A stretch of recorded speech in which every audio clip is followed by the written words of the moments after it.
The conference hall on Concord Prime Station stretched wider than most planetary stadiums. Thousands of beings from hundreds of worlds filled the curved seats, their bodies ranging from crystalline structures that hummed with inner light to flowing masses of organized bacteria held together by electromagnetic fields. The air filters worked overtime to maintain the complex atmospheric balance needed to keep everyone alive and comfortable. Hyun sat near the middle section, his simple human form unremarkable among the diversity.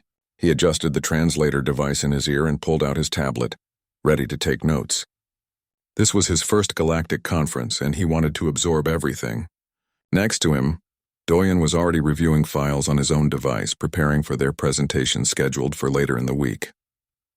"Welcome, distinguished colleagues," a voice echoed through the hall.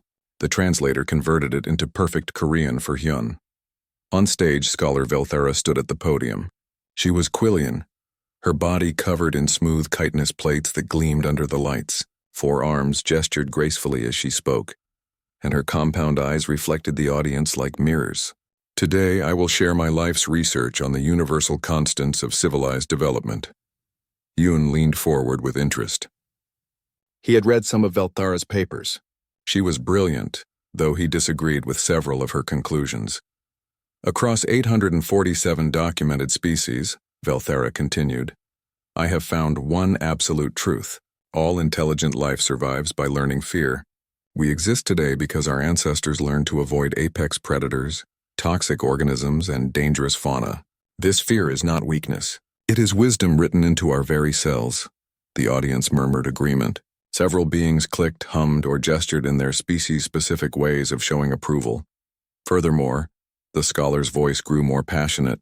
"This survival instinct prevents any civilized species from forming genuine bonds with creatures that could kill them. We may study dangerous organisms. We may observe them from safe distances, but befriend them? Impossible! Our biology will not allow it. To be intelligent is to understand threat. To be civilized is to avoid it." More sounds of agreement rippled through the hall. Velthara displayed holographic images of various predators from different worlds. Each one had caused deaths among the species that evolved alongside them. "The data is clear," she concluded. "No creature befriends monsters. This is not cultural. It is biological law." Hyun raised his hand during the question period. Velthara's eyes focused on him, and she gestured for him to speak.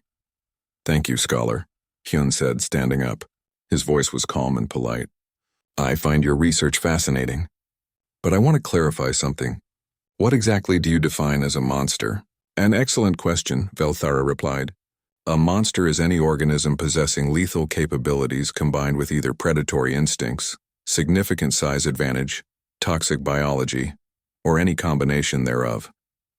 Essentially, any creature that could easily kill a sentient being qualifies." Hyun nodded slowly. "I see. So an animal with sharp teeth and claws that hunts other creatures would be considered a monster? Certainly if it is large enough to threaten an adult of an intelligent species. What about venomous creatures?" "Absolutely. Venom is a defensive adaptation that makes bonding impossible. And massive prey animals that could crush someone? Those as well, yes. The size and power differential creates an insurmountable barrier to trust." Velthara seemed pleased with the questions, believing they were reinforcing her points.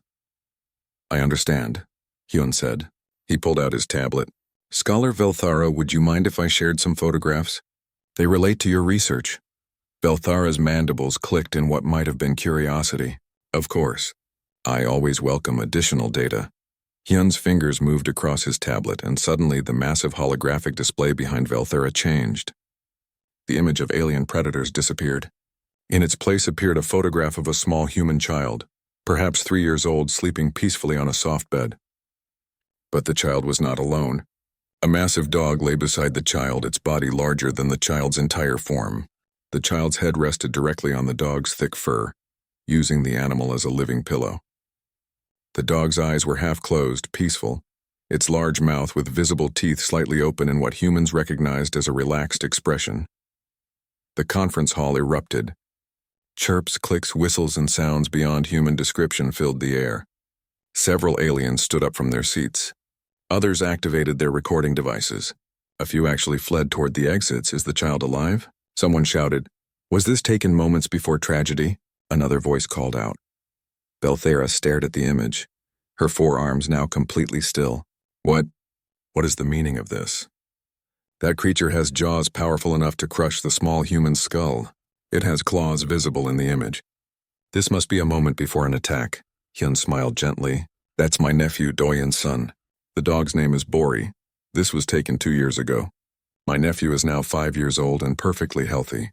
Bori is still his best friend. They sleep like this almost every night. Impossible, Belthera said firmly. The creature must be drugged or somehow controlled. Bori is completely healthy and behaves naturally, Hyun replied. Would you like to see another photograph? Before Belthera could respond, Hyun advanced to the next image. This one showed a human woman sitting on a couch. On her lap sat a smaller four-legged creature with pointed ears, sharp claws visible as it stretched, and distinctive predator eyes. The cat's mouth was open, showing teeth, but the woman was smiling and appeared to be laughing. This is my sister, Yuna, Hyun explained. The small predator is called a cat. This one is named Komi. Cats have retractable claws sharp enough to cut flesh, teeth designed for killing, and hunting instincts they regularly practice on smaller creatures. Yet humans allow them to sleep on our faces while we're unconscious and vulnerable. This cannot be real, Belthera insisted, but her voice had lost some of its certainty. I have many more photographs, Hyun said quietly. Would you like to see them? The conference hall had gone almost silent now. Thousands of eyes, optical sensors, and electromagnetic receptors focused on the stage. Some beings recorded frantically. Others sat frozen in shock or disbelief. Doyen stood up beside Hyun. We humans are willing to share our data on interspecies relationships. We have documented thousands of years of living alongside creatures that, by your definition, are monsters. Ambassador Kreetok, a crystalline whose body hummed with vibrations, spoke up from the front row. This cannot be standard for your species. These must be rare cases, aberrations. Hyun looked at Doyen and they both smiled. No, Hyun said simply. This is completely normal for humans. These are not rare cases. On my planet, hundreds of millions of humans live with these creatures by choice. We call them pets. We call them companions. We call them family. He advanced to the next photograph, then the next and the next. Each one showed an impossible relationship. Each one challenged everything the assembled scholars believed about intelligence, survival, and the nature of fear itself. Scholar Belthera gripped the podium with all four arms. Her life's work was displayed behind her, but now competing with her charts and data were images of sleeping children with wolves, elderly humans with venomous snakes, small humans riding massive prey animals that could kill with a single kick. Perhaps, Hyun said softly into the shocked silence, we need to talk about what it really means to be civilized. The scheduled presentation after Belthera's keynote had been quietly canceled. No one wanted to leave. Word spread through Concord Prime Station like electricity through water, and aliens from other sections began crowding into the hall or connecting through holographic feeds. The conference organizers, recognizing something historic was happening, simply let it continue. Hyun stood calmly at the podium now, his tablet connected to the main display. Belthera had moved to the side, but she had not left. She stood rigid, all four arms crossed, watching every image with intense focus. This creature, Hyun said, displaying an image of a horse, weighs about 500 kilograms. A single kick can kill a human instantly, yet human children as young as 4 years old ride on their backs. The image showed exactly that. A small girl sitting atop the massive animal, her legs barely reaching halfway down its sides, her face showing pure joy. A Mercurian in the third row made a sound like water boiling. The child has no protective equipment, no armor. No shielding. Correct, Hyun said. The relationship is based entirely on trust. The horse could throw the child off and trample her in seconds, but it does not. Humans have lived alongside horses for thousands of years. We work with them, travel with them, and yes, we love them. He changed the image. A snake coiled around a human's arm, its scales catching the light. The human was smiling. Humans keep reptiles called snakes as companions. Many species are venomous enough to kill us within minutes, yet we handle them, feed them, and some humans even sleep with them nearby. Madness, someone whispered. The translator caught it and broadcast it. Doyen stepped forward. It might seem that way, but let me explain the behavior we observe. He pulled up a split screen showing a dog on one side and a graph on the other. This is Bori from the earlier image. These readings show his stress hormones, brain activity, and physical responses when interacting with humans. As you can see, being near humans actually calms him. His cortisol levels drop. His body produces oxytocin, a bonding hormone. He is not afraid. He is content. You drug them, Velthara said sharply. These hormones are artificially induced. No drugs, Doyen replied. This is natural biological response. The animals want to be near humans. A holographic call connected to the display. A human woman appeared wearing a white coat. She stood in a room filled with cages and medical equipment. Hello, my name is Jisoo. I'm a veterinarian. I heal animals, the audience stirred. Jisoo's smile was warm and professional. Hyun asked me to answer questions if needed. I have worked with hundreds of species that you would call monsters. Would you like to meet some? Before anyone could object, Jisoo turned her camera. A small creature sat on her examination table, covered in fur with pointed ears and slit pupils that marked it as a predator. It was making a strange rumbling sound. This is a cat, Jisoo explained. She is making a sound we call purring. She does this when she is happy and relaxed. Watch what happens when I do this. Jisoo reached out and stroked the cat's head. The purring grew louder. The cat pushed its head into Jisoo's hand, clearly seeking more contact. It tolerates the touch, a scholar observed. No, Jisoo said gently. She enjoys it. If I stop, watch. Jisoo pulled her hand away. The cat immediately reached out with one paw, claws retracted and touched Jisoo's arm. A small sound emerged from the cat. She is asking for more, Jisoo explained. This is request behavior, not submission. She trusts me and finds comfort in physical contact. Hyun displayed more photographs. Dogs of every size, from ones small enough to fit in a bag to ones large enough to look a human in the eye while standing. Birds with curved beaks and sharp talons perched on human arms. Enormous reptiles that humans swam alongside in water. These are sharks, Hyun said, showing underwater footage. Apex predators of our oceans. They have multiple rows of razor-sharp teeth. They can detect a single drop of blood in an Olympic-sized swimming pool. They have killed humans, he paused. And yet some humans swim with them recreationally. For fun. The hall erupted again. This time the sounds were not just shock but genuine distress. Several species began arguing among themselves. A voice cut through the chaos. High Scholar Rixnall, Velthara's mentor, stood. His age showed in the weathering of his chitinous plates. Explained the purpose. You humans must gain something from this risk. Resources? Protection? What do these creatures provide that justifies the danger? Hyun thought for a moment.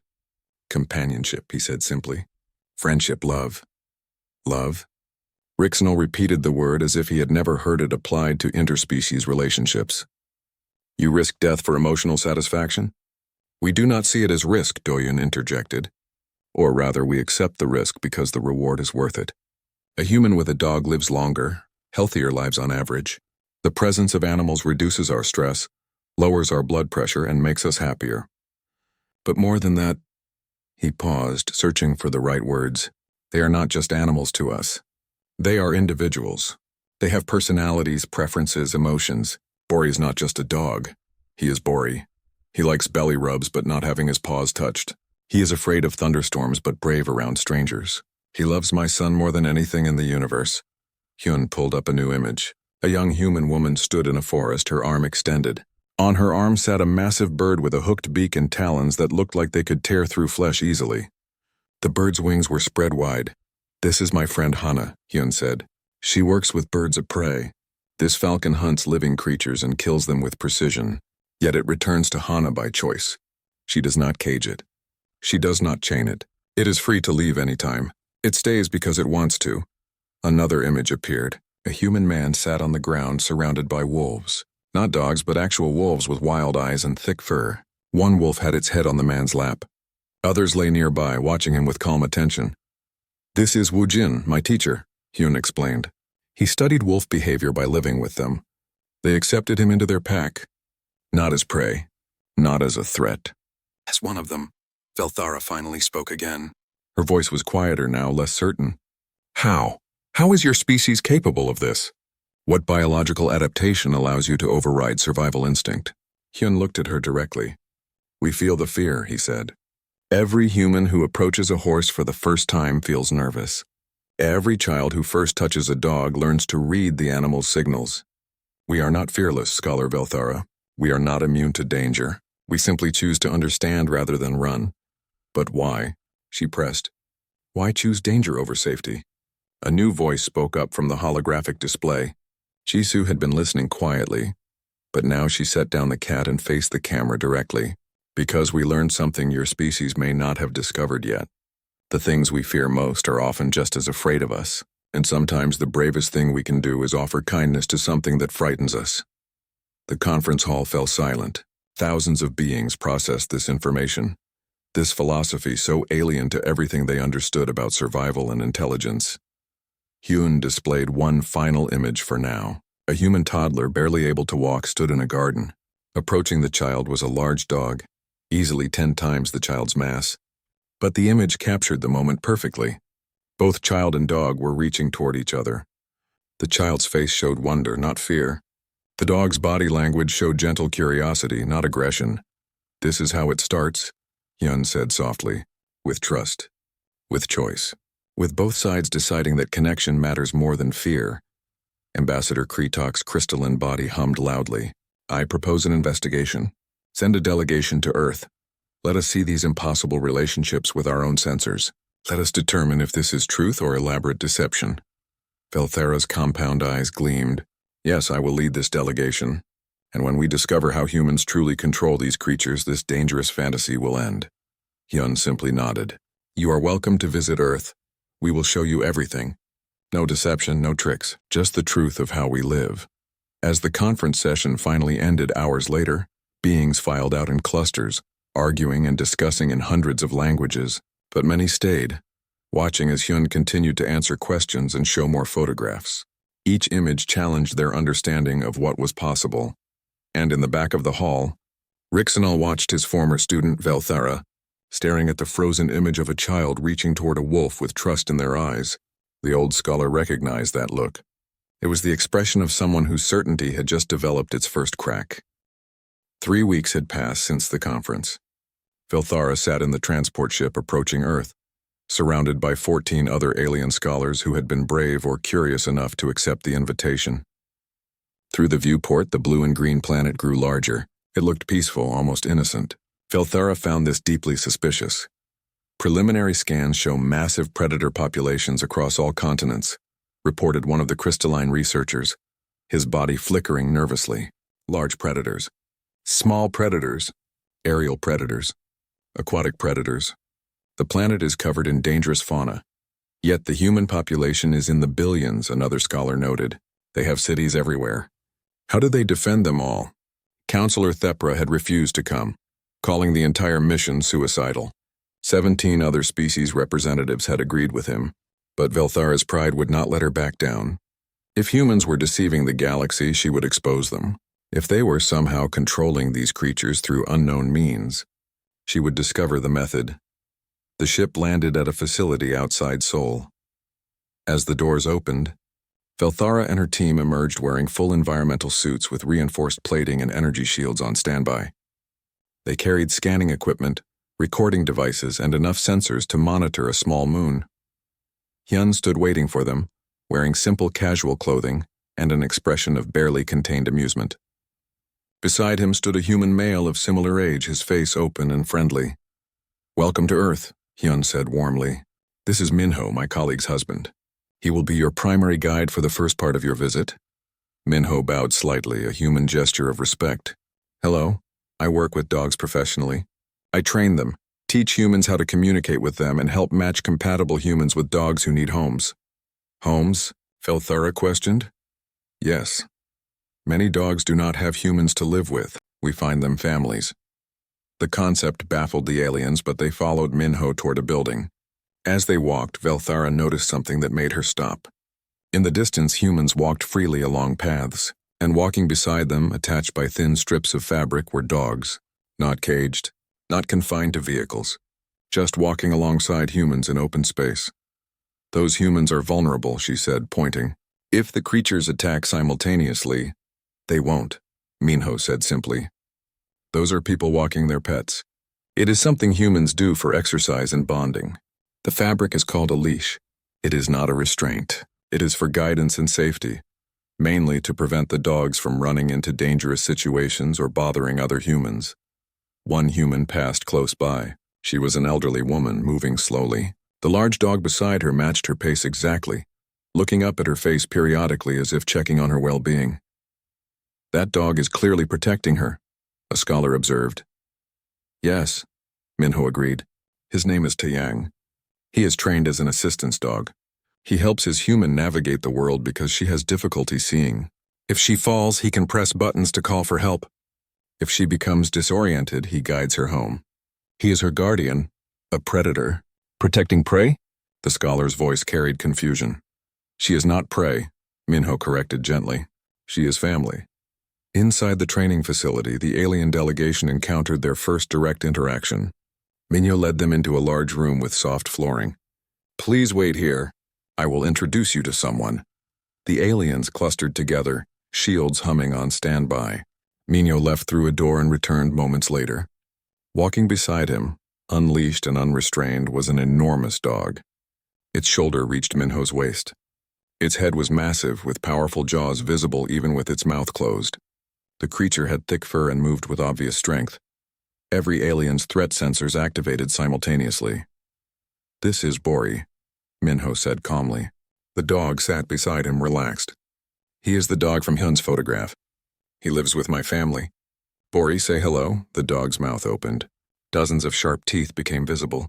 Then it made a sound, a friendly bark that echoed off the walls. Several aliens activated their shields. "He is greeting you," Minho explained. "That sound is how dogs communicate across distances. It is not a threat. Watch." Minho knelt down beside Bori. The massive dog immediately became more animated, its tail moving rapidly back and forth. "Good boy," Minho said and began stroking Bori's head. The dog leaned into the touch, eyes half closing in obvious pleasure. It made a happy sound, almost a groan of contentment. "I am touching him with my bare hands," Minho pointed out. "My fingers are near his teeth. My face is at his level. I am completely vulnerable. But I am completely safe." "Why?" Velthara asked. "Why does he not attack?" "Because we trust each other," Minho said simply. "And because I know how to read his communication." "See his tail? The wagging motion means he is happy. See his ears?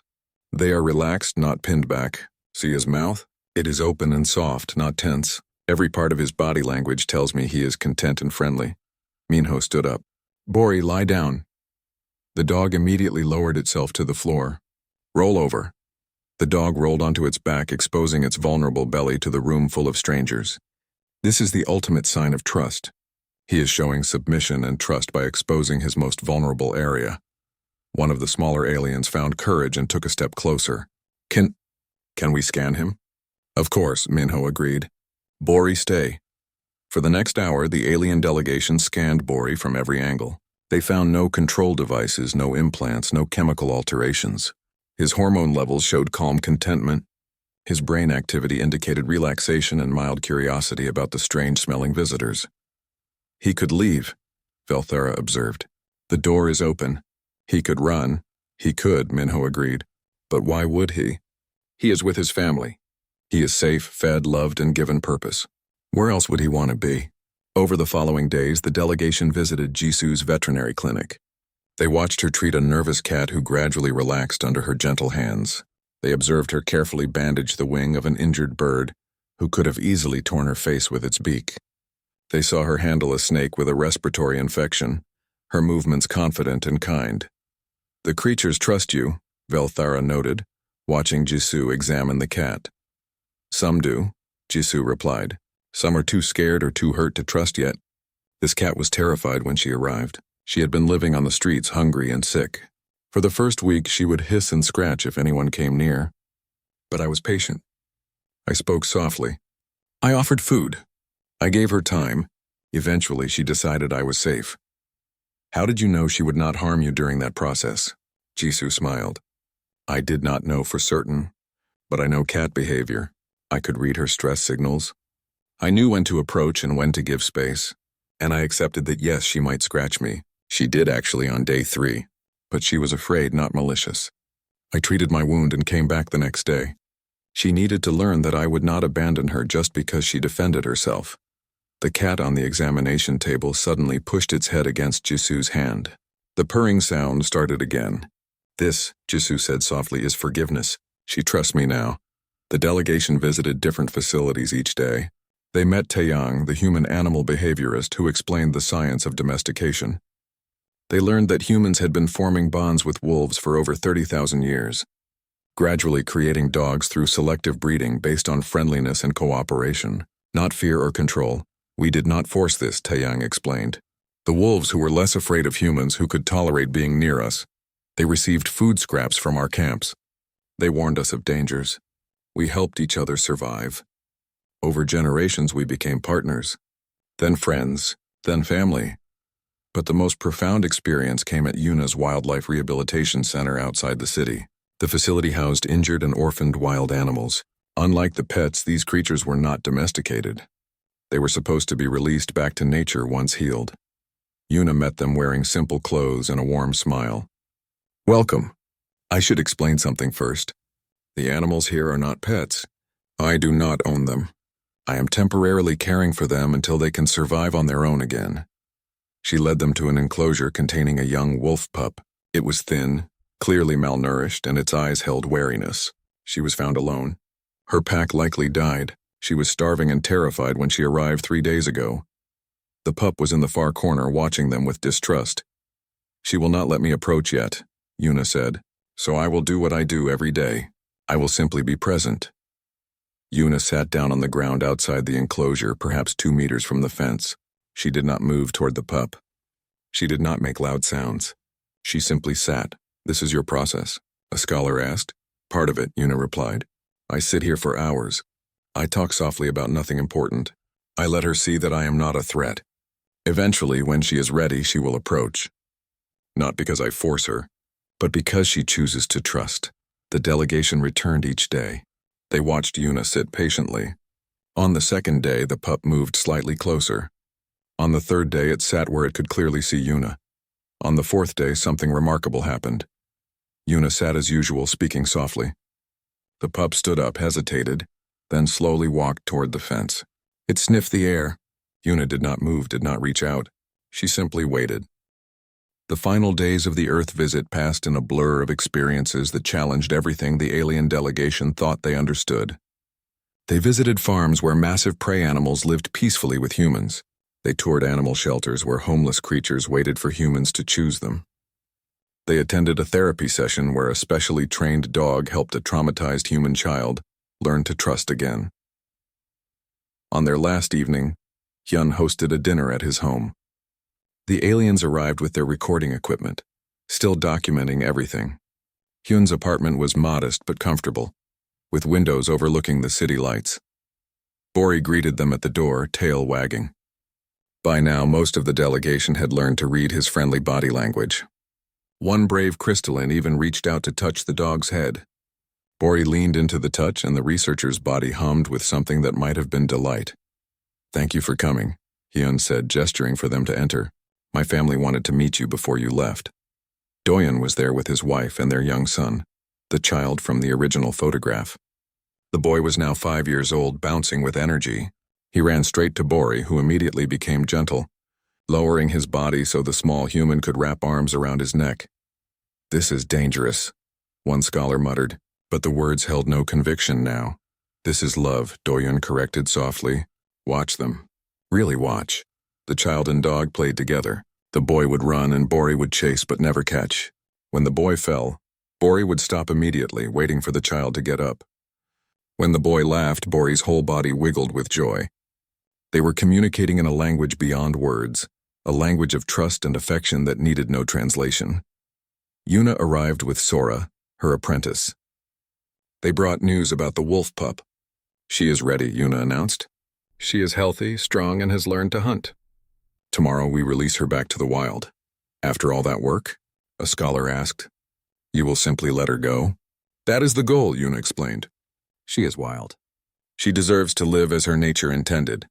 We helped her survive when she could not survive alone. Now she can. Our job is finished. But she'd trust you now, Velthura said.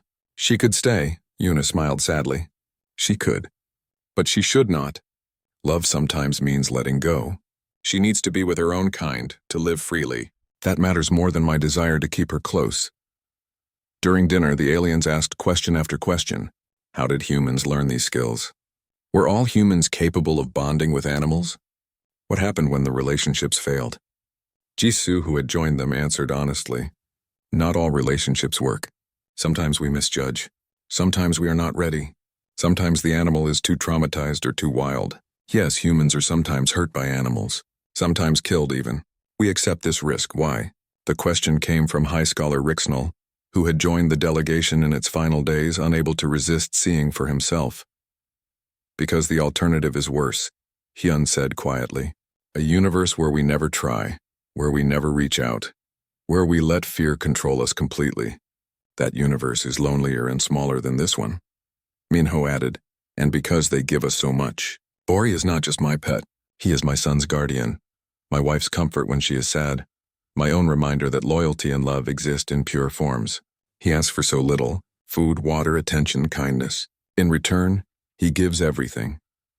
As if understanding, Bori left the child and walked over to Minho, placing his large head on Minho's lap. Minho's hand automatically moved to stroke the dog's ears. Philothara watched this simple interaction and realized something profound. This was not training. This was not control. This was relationship in its truest form. Mutual choice. Mutual benefit. Mutual love. The evening grew late. The aliens prepared to leave for their ship, scheduled to depart the next morning. At the door, young Nari appeared with her mother. The girl carried a small box. I made goodbye presents, Nari announced. She had drawn pictures for each alien, showing them with various Earth animals. For Velthara, she had drawn the Quillian scholar holding Hoppy the rabbit. So you remember that you can be friends with things that are different, Nari explained seriously, even if you are scared at first. Velthara accepted the drawing with all four hands, holding it as if it were precious. I will remember, she promised. Thank you, Nari.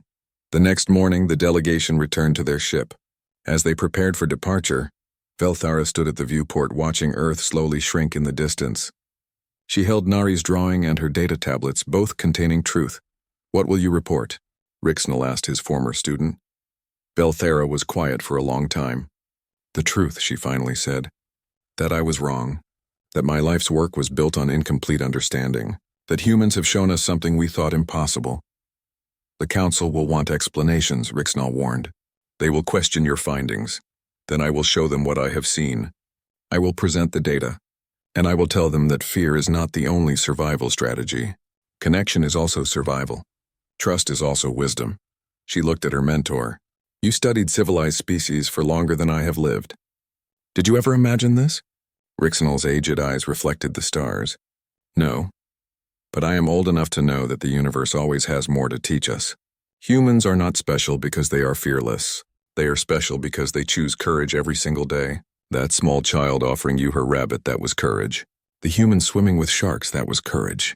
Every human who reaches toward an animal that could hurt them, that is courage. And what they receive in return? That, Rixnell said softly, is grace. The journey back to Concord Prime took weeks. During that time, Velthara prepared her presentation. She reviewed every recording, every scan, every moment. The data was undeniable. Humans formed genuine bonds with creatures that could kill them. And those creatures bonded back. Not through mind control, not through force, through choice. She thought about what Ji-hoon had told her about human persistence, about Woojin's calm in shark-filled waters, about Hana's falcon returning by choice, about Yuna releasing the wolf she had saved, about little Nari teaching her about friendship. Most of all, she thought about the moment she had touched Hoppy's soft fur and felt the warm life beneath. That small rabbit could not harm her, true, but it could have fled. It chose to stay. It chose to trust.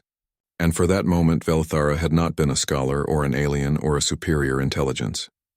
She had simply been someone making a friend. When Concord Prime appeared ahead, glittering against the void, Velthara felt something she rarely experienced. Nervousness. What she was about to present would challenge centuries of accepted wisdom. It would contradict her own published research. Some would call her a fool. Others would claim human deception. But she had evidence. She had data. She had truth. And she had a drawing from a 6-year-old human child showing that friendship was possible between beings who had every reason to fear each other. If only they were brave enough to try. The docking procedures completed. The delegation disembarked. News of their return had spread, and the station buzzed with anticipation. Had they exposed the human deception? Had they found the control mechanisms? What would the famous scholar Velthera report? She walked through the corridors toward the conference hall, her forearms carrying data tablets and one precious drawing. Behind her, the other delegation members carried their own evidence. They had all seen. They had all learned. They had all changed. The doors to the conference hall opened. Inside, thousands of beings waited. The murmurs died as Velthara approached the podium. She looked out at the audience, at all the species who had evolved to fear, to avoid, to protect themselves through isolation. She thought of Bori's gentle play with a small child, of Jisu's patient hands healing frightened creatures, of Minho's trust in beings with teeth and claws, of Yuna choosing to let go because love meant freedom, of Hyun asking that simple question weeks ago that had started everything.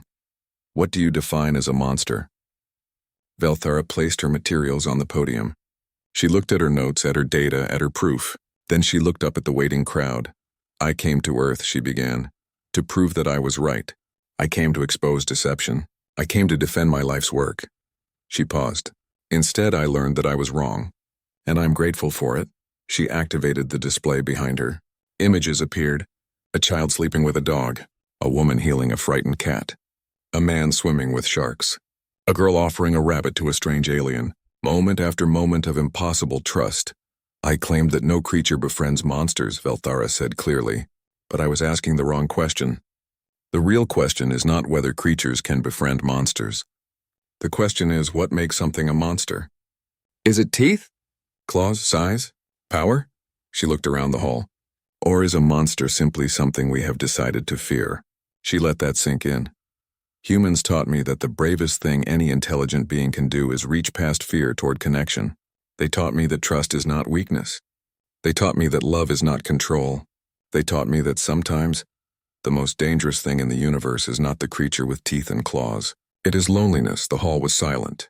Velthara displayed more images, more data, more proof. Every moment documented. Every relationship recorded. The pup came closer until only the fence separated them. Then it did something 10 days into their Earth visit. The alien delegation split into smaller groups to explore different aspects of human-animal relationships. Velthara chose to spend time with a human named Ji-hoon, a philosopher and historian who taught at Seoul National University. She wanted to understand the cultural roots of this bizarre human behavior. They sat in Ji-hoon's small office, surrounded by books and ancient artifacts. Through the window, Velthara could see a courtyard where human students walked, many with cups of hot liquid, some sitting beneath trees. A cat wandered freely through the space, and students would pause to pet it as they passed. You want to understand why, Ji-hoon said, pouring tea for both of them. Velthara's suit could analyze the liquid for safety, though she found it strange that Ji-hoon trusted her enough to share his drink. It is a good question. Let me show you something. Ji-hoon pulled out an ancient image protected behind glass. It showed primitive humans painted on cave walls, and beside them painted wolves. This is over 30,000 years old, Ji-hoon explained. Even in our earliest records, we lived alongside wolves. We were not the strongest species. We were not the fastest. We did not have claws or venom or thick armor. We survived through cooperation and adaptation. Most species cooperate with their own kind, Velthara observed. True, Ji-hoon agreed. But humans took it further. We looked at a wolf, an apex predator that could kill us, and we saw a possibility. Maybe we saw a reflection of ourselves. Wolves hunt in packs, just as humans hunted in groups. Wolves are loyal to their family, just as we are. Wolves communicate, plan, and form complex social bonds. We were not so different. He pulled out more images showing the progression through history. Humans and wolves becoming humans and dogs. Humans taming wild horses. Humans training birds. Humans befriending cats who had chosen to live near human settlements to hunt rodents. We were prey once too, Ji-hoon said quietly. There were species that hunted us. Big cats that could kill us easily. Bears that could destroy us. We remember what it is like to be afraid, to be hunted, to be the weaker species. Maybe that is why we understand. We know fear, but we also know that fear can be overcome. Velthara processed this information. Her species had evolved in relative safety. their hard shells and toxic secretions protecting them from most predators. They had never been truly vulnerable. "So humans befriend predators because you relate to them?" she asked. "Partly," Ji-hoon said, "but it is more than that. Humans are persistent. We are stubborn. When we see a challenge, we do not always run. Sometimes we stay. Sometimes we try. And sometimes we succeed in ways that surprise even us." Over tea, Ji-hoon explained more.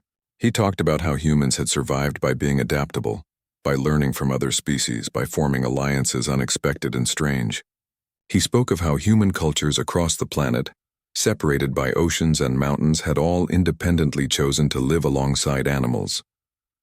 "It is not one culture," he emphasized. "It is all of us. Humans in every land, every climate, every environment. We all made the same choice. We chose connection." Meanwhile, other members of the delegation were having their own revelations. A group visited Woojin's marine research station on the coast.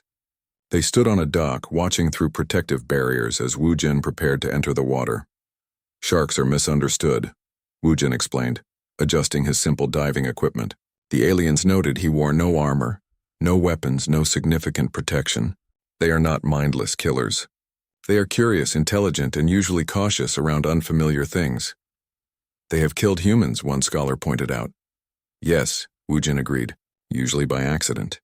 A shark might mistake a human on a surfboard for a seal. They bite to investigate. When they realize we are not their normal food, they usually leave. Most shark attacks are not fatal because the shark did not intend to eat the human. He slipped into the water." The aliens watched through cameras and sensors as Woojin swam down into the blue depths. Within minutes, shapes appeared. Large shapes with distinctive fins and ancient predatory forms. Woojin hung suspended in the water, moving slowly and calmly. A shark approached, easily 3 times his length. It circled him. Through the audio feed, they could hear Woojin's breathing, steady and controlled through his equipment. The shark came closer. Its eye, dark and deep, fixed on Woojin. The alien delegation watched in horror as the massive predator opened its mouth, showing rows of triangular teeth. It swam directly at Woojin. Then it swam past him, its rough skin close enough to touch. Woojin slowly reached out and briefly made contact with the shark's side as it passed. The creature did not react aggressively. It simply continued its circle and swam away into the blue. "Do you see?" Woojin's voice came through the speaker. "Respect, calm, understanding. I am in its territory. I move like something that belongs here, not like prey. The shark investigates and decides I am not interesting. This is not luck. This is knowledge." Another group visited Hana's falconry center in the mountains. Hana stood in an open field, her arm extended. In the sky above, a falcon circled on thermal currents, free and wild. "She has been flying for 20 minutes, Hana explained to the nervous aliens. "She is not caged. She is not chained. She could leave any time and never return." "Then why does she stay?" asked a crystalline researcher. "Watch," Hana said simply. She raised her gloved arm higher and made a sharp whistle. The falcon folded its wings and dove. It fell from the sky like a stone, diving at speeds that would kill most creatures on impact. The aliens' threat sensors screamed warnings. The falcon opened its wings at the last moment, air braking its descent, and landed precisely on Hana's arm. Its talons, sharp enough to pierce flesh, gripped the thick glove gently. The bird's fierce eyes focused on Hana's face. "Good girl," Hana said softly, and fed the falcon a small piece of meat from her pouch. The bird ate calmly, then settled onto the arm, content. "She returns because this is partnership," Hana explained. "I help her hunt. I provide food when hunting is difficult. In exchange, she helps me understand the sky, teaches me patience, and yes, she gives me her trust. This is thousands of years of falconry tradition, humans and hunting birds working together." "But she is free," the researcher repeated, still confused. "Yes," Hana smiled. "That is the point. Love means letting go. Trust means freedom. I do not own her. She chooses to be here. That choice means everything." Back in Seoul, the most unexpected encounter was about to happen. Velthara had agreed to visit a human learning center, what they called a kindergarten. It was where small humans spent time learning basic skills. The teacher, a woman named Unji, welcomed them warmly. "The children are very excited to meet aliens. They have been learning about space and diversity. Please come in." The classroom was bright and colorful, filled with small humans between 4 and 6 years old. They looked incredibly fragile to Velthara. At that age, Aquilian was already growing their protective plates. These human children had soft skin, no natural armor, no defenses beyond tears and shouting. The children stared at the aliens with wide eyes, but not fear. Curiosity filled their small faces. A tiny girl with her hair in 2 small bundles approached Velthara directly. The alien scholar froze. The child was so small, so vulnerable, and so completely unafraid. "Hello," the girl said. "My name is Nari. Are you a space person?" Velthara's translator worked quickly. "Yes, I am from another planet. Cool." Nari's face lit up. "I made you a picture." She held up a paper with colorful drawings. It showed what Velthara recognized as herself, rendered in a child's simple style, standing next to a small human and what appeared to be a fluffy animal. "What is this?" Velthara asked, pointing to the animal. "That is my rabbit. His name is Hoppy. My teacher said you are scared of animals. That is okay. Hoppy was scared of me too at first. Your rabbit was afraid of you." Velthara found herself engaged despite her scientific detachment. "Yes," Nari nodded seriously. "When we first got him, he would hide. He would not let me touch him. But Mommy said I had to be patient and gentle. So every day I would sit near his cage and read books out loud, and I would give him treats. And I would not try to grab him, and then one day he came to me." Nari's joy was pure and genuine. "He sniffed my hand and let me pet him. Now he is my best friend. He likes me." Yunji brought a carrier into the room. "We thought if you wanted, you could meet Hoppy. Only if you feel safe." Velthara's scientific curiosity warred with instinct. This was a small prey animal, not a predator, but still. She had never touched any earth creature. But she found herself nodding. Yunji carefully opened the carrier. A small rabbit emerged, nose twitching, long ears alert. It was covered in soft fur and had large dark eyes. Nari sat on the floor. "Hoppy, come here." The rabbit hopped over to her and settled in her lap. Nari gently petted its head. "See? He is very soft and very nice. Can I touch it?" Velthara heard herself ask. She knelt down, her suit's joints whirring softly.